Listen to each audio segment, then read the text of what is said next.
How to create a Favicon with Canva and upload it to your Squarespace website. Once on Squarespace, you're going to go over to the bottom left hand corner and select the settings cog. After doing that, I want you to select Favicon.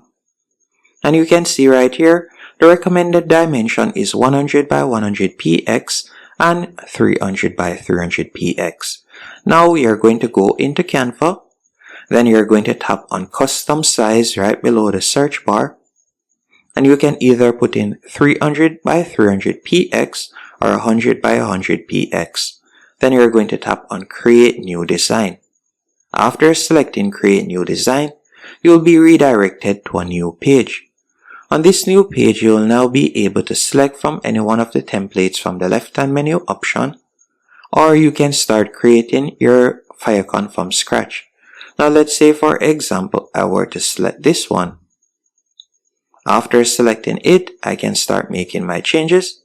So for example, I'm going to be changing this right here. So I could change this to W for example's sake. After doing that, I'm just going to adjust the sizing a bit. And then I can change the name also. So I could change the name right here. So I'll change the name real quick.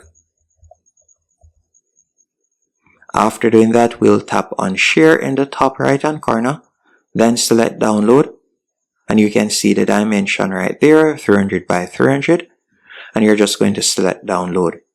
Once it has been downloaded, you'll go into Squarespace, tap on add a Favicon, then select upload file, and you're going to select the image that you have created, then select open, and you can see it is being added. Once it has been added, you'll select save in the top right hand corner, and that's it.